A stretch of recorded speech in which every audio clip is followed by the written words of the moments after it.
Magandang tanghali mga kaibigan, at ako ngayon ay nandito sa likuran ng Bicol University Library. At ito pong nasa likuran kong ito po ang University Library. Usually noon ang library ng Bicol University ay nandun sa MP building, but I think 4 years ago nag-move sila dito sa new building. So it's a very spacious building, a huge building, and it contains all the library and all the collections of Bicol University. And nandito ako kasi ako ay dumalo ako kanina sa isang program kaninang tanghali, kasi paalis na ang aming dalawang vice president. Actually tatlo sila. And because of the change in the administration of Bicol University, nagkaroon ng mga pagbabago, at yung ibang BP namin ay magre-retire na, at saka yung iba naman ay they will be returning to a different kind of work. And at ito ay dinaluhan din ng mga deans and directors at ng ibang mga heads of offices. And it was nice to be here, and we will also be ending our term as middle level managers, because our positions are coterminous, and some of my colleagues maybe perhaps will be reappointed to a different position, and we don't know whatever it will be, but for sure we will be returning to our posts as professors, and probably I will be going back to my academic work. At anyway, hayaan na natin yon. Ganun talaga ang buhay, at masaya naman tayo dito sa university.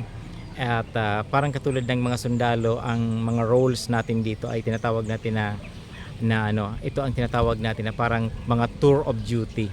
Kumbaga sa sundalo, tour of duty. You are assigned for a period of time to do and perform certain tasks, whether these tasks are big or small, or whether these tasks are filled with responsibility, etc., or lesser responsibility. But for now, that is immaterial. What is important is that we have rendered our service to Bicol University, and primarily we are professors, and that is our first love. The love of our heart actually is the academic life, to be able to do research, to be able to teach, and to be able to generate and transmit this knowledge to our constituents, and particularly to our students. And particularly I am grateful for this administration for giving me this trust, for appointing me as Dean of the Graduate School for some time. And I considered it very important, because it's very crucial when I assume my task as Graduate School Dean 2 years ago.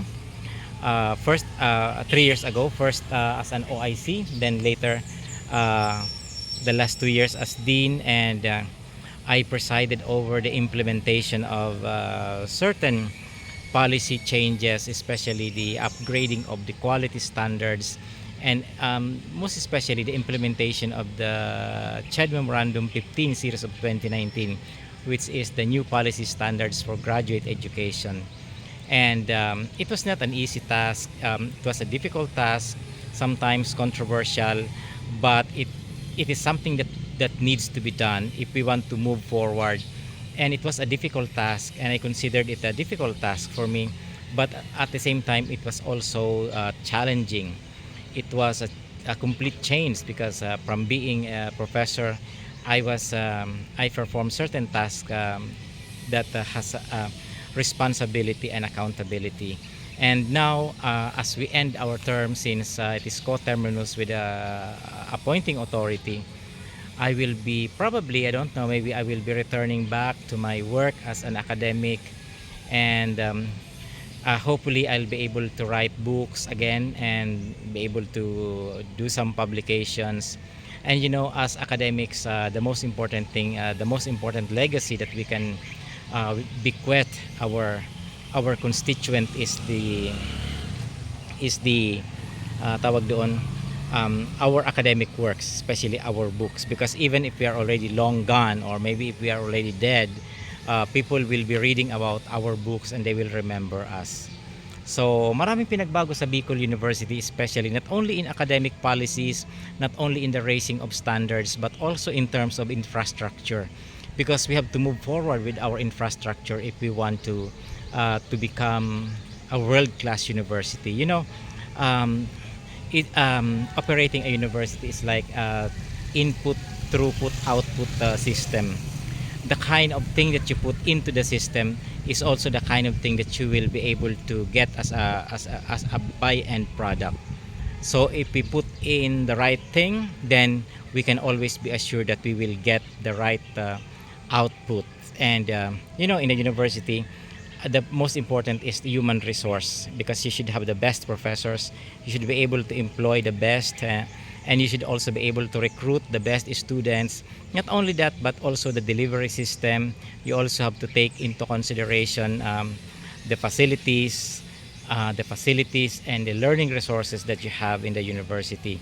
And these learning resources does not only involve library, but it also involve facilities, surroundings, etc., and things like that.